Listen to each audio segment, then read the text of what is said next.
Hello students, vector हम लोग देख रहे थे। वेक्टर का काफी सारा पार्ट अपन ने देख लिया है कि हम रिजल्टेंट वेक्टर किस तरीके से फाइंड आउट कर सकते हैं। अभी हम यहाँ पे कंसेप्ट देखेंगे यूनिट वेक्टर वाला। ओके, सो यूनिट वेक्टर हम किसे कहते हैं?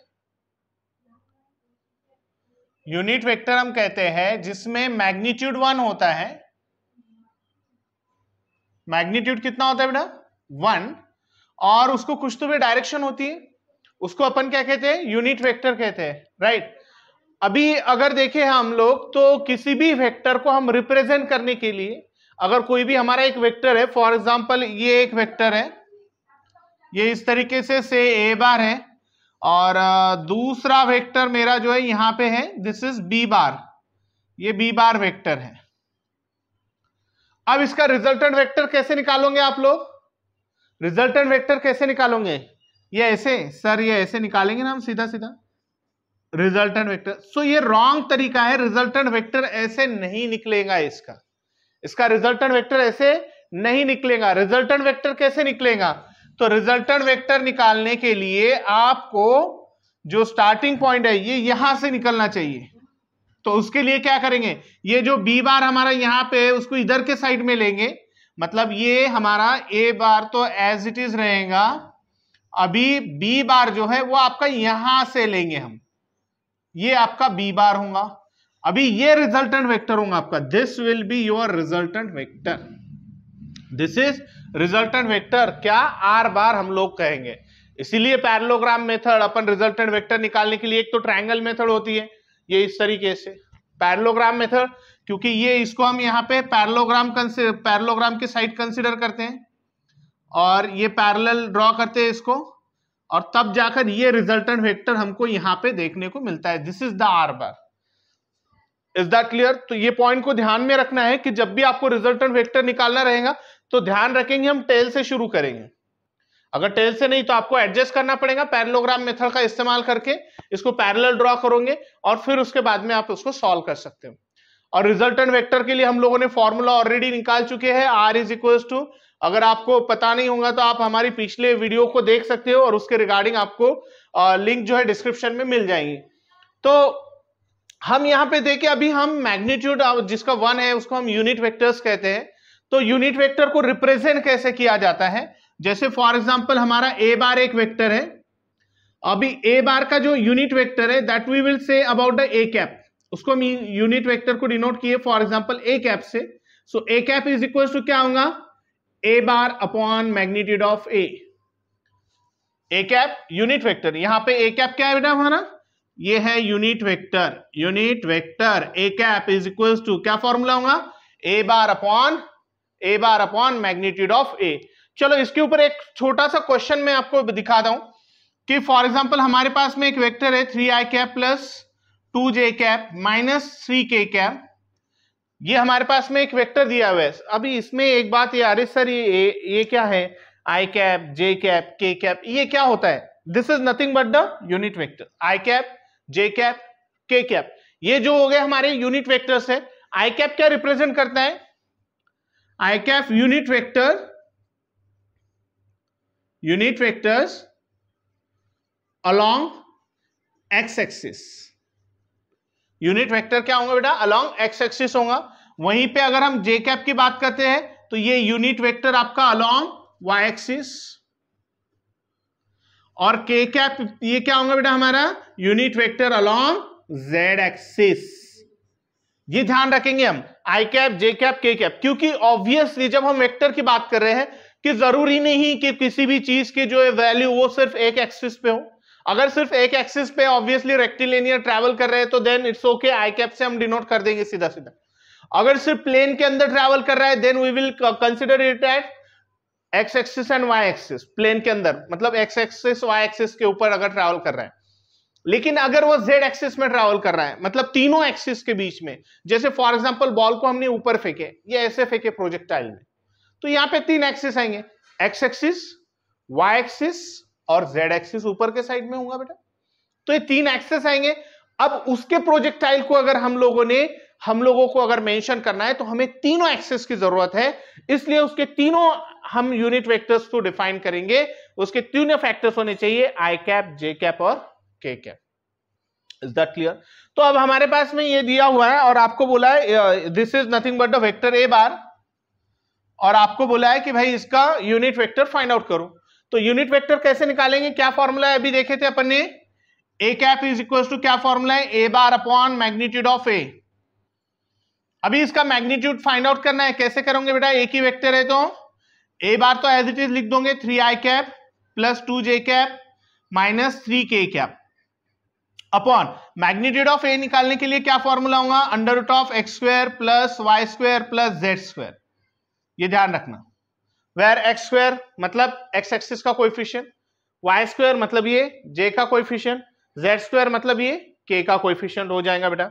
ओके, तो अभी ए कैप इज इक्वल टू क्या हो जाएगा, 3i cap plus 2j cap minus 3k cap upon x square मतलब किसका स्क्वायर, 3 का स्क्वायर कितना होता है 9 होता है, फिर 2 का स्क्वायर कितना होता है 4 होता है, 3 का स्क्वायर फिर से 9, क्लियर है, 9 प्लस 9 18, 18 प्लस 4 कितना हो गया 22 हो गया।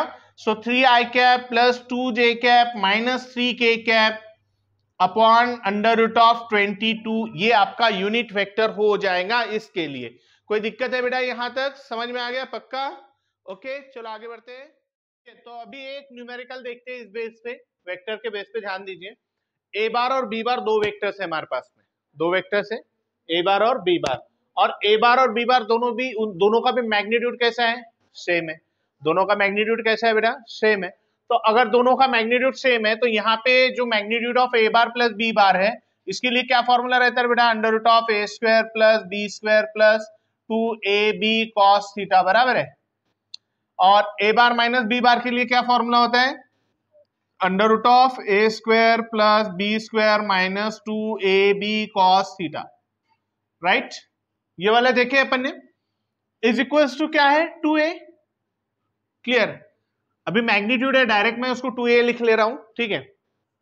तो अभी a और b वेक्टर के मैग्नीट्यूड सेम है, तो मैं इसको under root of a square plus a square लिख सकता हूं प्लस 2a स्क्वायर, ये b मतलब ये a into a square cos theta plus यहाँ पे क्या होगा बेटा, under root of a square plus a square मतलब a square plus a square लिख देता हूं minus 2a square cos theta is equal to क्या हो गया 2a हो गया। अभी यहाँ पे देखो, यहाँ से तीनों केस में से यहाँ से a स्क्वायर कॉमन निकल जाएगा बाहर, तो सिर्फ क्या बचेगा a।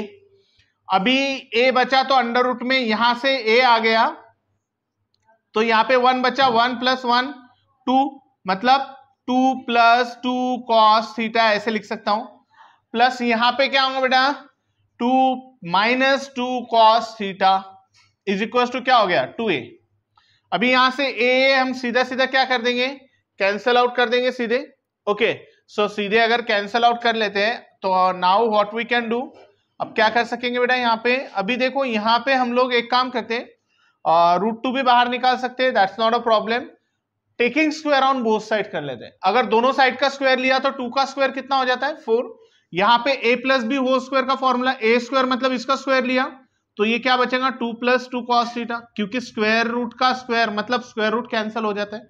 अभी 2 माइनस 2 √2 का स्क्वायर लिया तो प्लस 2 माइनस 2 कॉस थीटा हो जाएगा, और प्लस क्या होता है बेटा 2 इंटू एडिशन है तो 2 इंटू दिस इंटू दिस, इन दोनों की मल्टीप्लाई मतलब अंडर रूट में a plus b a minus b, इसका क्या होगा a स्क्वायर मतलब 2 का square 4 minus 4 cos square theta.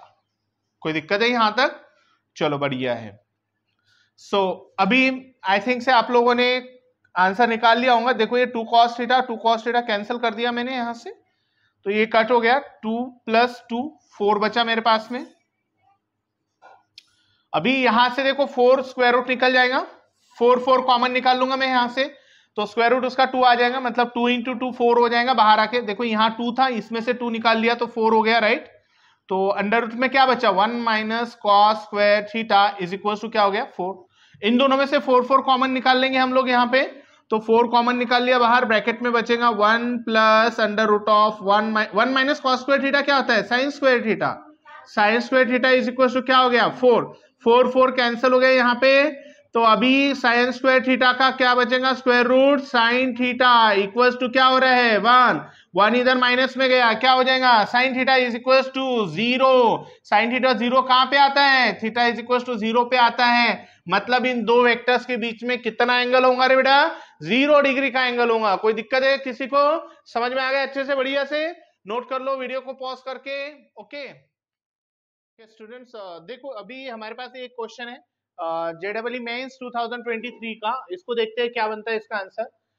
When vector a बार एक वेक्टर दिया हुआ है बेटा, दिखाई दे रहा है आपको, that a bar is equals to 2i cap plus 3j cap plus 2k cap is subtracted from the vector b bar. कोई तो भी वेक्टर है एक बी बार, उसमें से वेक्टर ए बार को हम माइनस कर रहे हैं, तो it gives the vector equals to 2j। इसका आंसर क्या आ रहा है, 2j आ रहा है। तो magnitude of b bar find out करना है। तो अभी चलो देखते हैं बी बार इक्वल्स टू क्या है, पहले तो माइनस ए बार मतलब माइनस 2i कैप, ये 3j कैप है minus 3j cap plus 2k cap है तो minus 2k cap is equals to क्या हो जाएगा बेटा, 2j हो जाएगा। तो अभी ये सारे टर्म्स को इधर ट्रांसफर कर देते हैं, तो इधर बी बार बचेगा, सिंपल सी टेक्निक है, 2i cap minus 2i cap इधर आ गया तो plus 2i cap, minus 3j cap इधर आ गया बेटा प्लस 3j कैप, पहले से 2j कैप है, 2 प्लस 3 कितना हो जाएगा इधर जाके 5j cap, minus 2k cap को उधर ट्रांसफर कर देंगे तो प्लस 2k कैप हो जाएगा। तो मतलब ये हमारा बी बार मिल गया। इसका मैग्नीट्यूड बोला है, magnitude of b bar is equal to क्या होगा बेटा, फॉर्मूला अंडर रूट ऑफ 2 का स्क्वायर प्लस 5 का स्क्वायर प्लस 2 का स्क्वायर। 2 का स्क्वायर कितना होता है 4 प्लस 25 प्लस 4 कितना हो गया 29 प्लस 4 अंडर रूट ऑफ 33 इसका मैग्नीट्यूड हो जाएगा। कोई भी दिक्कत है, समझ में आ गया? ओके चलो देखते हैं वेक्टर प्रोडक्ट, जिसको हम क्रॉस प्रोडक्ट भी कहते हैं। इससे क्रॉस प्रोडक्ट जैसे दो वेक्टर से ए बार क्रॉस बी बार, ए बार क्रॉस बी बार, तो इससे वेक्टर प्रोडक्ट नाम से ही समझ में आता है इसका जो रिजल्टेंट वेक्टर मिलेगा वो कैसे मिलेगा हमको, वो वेक्टर के फॉर्म में मिलेगा। कैसे मिलेगा, वेक्टर के फॉर्म में मिलेगा। तो जैसे फॉर एग्जांपल ए बार हमारे पास में जैसे जब लिया था a1 i cap plus b1 j cap plus c1 k cap, वैसे बी वेक्टर हमने लिया a2 i cap plus b2 j cap plus c2 k cap, और अभी a bar cross b bar vector find out करना है, तो यहां पे क्रॉस प्रोडक्ट कर रहे हैं plus b1 j cap plus c1 k cap, इसमें cross product cross, so a2 i cap plus b2 j cap plus c2 k cap. अब इसके रूल्स क्या होंगे, तो ये ध्यान में रखना कि यहाँ पे i cap cross i cap इसका आंसर होता है 0, i cap cross i cap 0, वैसे j cap cross j cap क्या होता है 0 होता है, j cap cross j cap भी क्या होता है 0 होता है। क्लियर है? वैसे ही k cap cross k cap भी कितना होता है 0 होता है। तो ये रूल है।